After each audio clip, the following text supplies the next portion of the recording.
पश्चिम बंगाल का जब चुनाव परिणाम आया तो तमाम जो टीएमसी नेता और कार्यकर्ता थे उनके खुशी का ठिकाना नहीं था। कहीं ना कहीं टीएमसी के सभी कार्यकर्ताओं को एक डर था कि कहीं वो बंगाल भाजपा से हार ना जाए, पर ऐसा नहीं हुआ।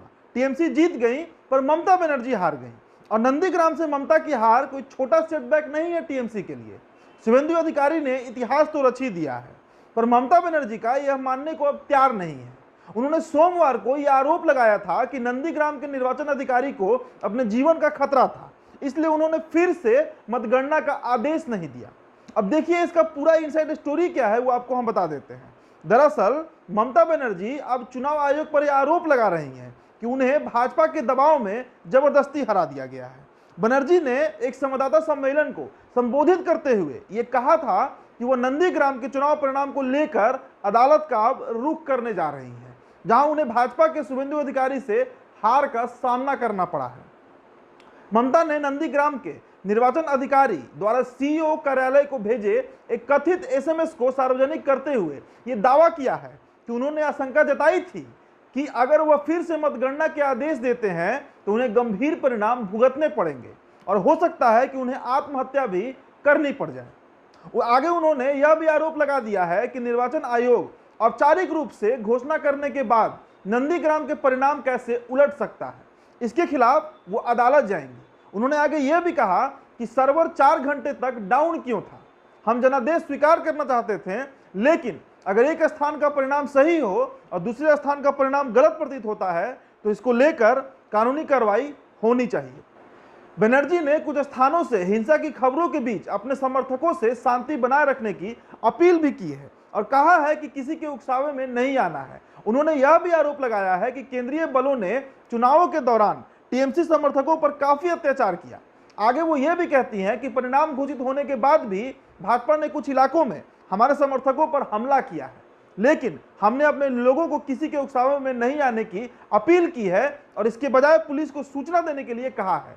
बनर्जी ने यह आरोप लगाया है कि चुनाव के दौरान कुछ पुलिस अधिकारी ने भेदभाव करते हुए टीएमसी के खिलाफ काम किया है और आगे चुनाव आयोग पर प्रहार करते हुए उन्होंने ये दावा तक कर दिया कि अगर निर्वाचन आयोग का सहयोग नहीं होता तो भाजपा को बंगाल में 50 सीट भी नहीं मिलने जा रहा था। अब इस पर आयोग का क्या कहना है वो आपको हम बता देते हैं। आयोग का कहना है कि नंदीग्राम सीट से शुभेंदु अधिकारी 1956 मतों से विजयी हुए हैं और इसमें किसी तरह का कोई छेड़छाड़ नहीं किया गया है। आयोग ने पुष्टि की है कि शुभेंदु अधिकारी को 1,10,764 वोट मिले थे, जबकि उनकी कॉम्पिटिटर ममता बनर्जी के पक्ष में 1,08,808 वोट मिले हैं। हालांकि इसमें एक तथ्य यह भी है कि नतीजे आने से पहले घंटों तक भ्रम की स्थिति रही थी, क्योंकि मीडिया का एक खेमा शुभेंदु अधिकारी पर ममता की जीत की खबर पहले ही चलाने लगे थे। इसके बाद टीएमसी ने इसके मद्देनजर मुख्य निर्वाचन अधिकारी को पत्र लिखकर दोबारा मतदान कराने की मांग की थी, लेकिन चुनाव आयोग ने नंदीग्राम विधानसभा सीट पर फिर से वोटिंग कराने के टीएमसी के अनुरोध को खारिज कर दिया था। इस पर ममता ने कहा था कि मैं एक स्ट्रीट फाइटर हूं, मैं लोगों का मनोबल बढ़ा सकती हूं ताकि हम भाजपा के खिलाफ एक मजबूत लड़ाई लड़ सकें और उसे जीते, और वो जीत भी गई। ममता इतना पर ही नहीं रुकी, उन्होंने वाम दल पर भी कटाक्ष किया है। जी हां, वाम दल, और कहा है कि लेफ्ट के साथ मेरा राजनीतिक मतभेद भले हो सकता है, लेकिन मैं उन्हें शून्य होते नहीं देखना चाहती थी। बेहतर होता कि जो वोट भाजपा को गया है वो वोट वाम दल को जाता।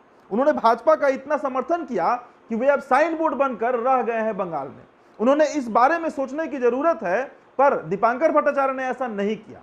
ममता ने कहा कि उन्हें चुनाव में अपनी जीत पर प्रधानमंत्री नरेंद्र मोदी की ओर से परंपरागत फोन नहीं आया है। उन्होंने कहा कि यह पहली बार हुआ है जब किसी प्रधानमंत्री ने फोन नहीं किया है। यह ठीक है कि वो व्यस्त हो सकते हैं, मैं इसे भावुकता से नहीं लेती हूं।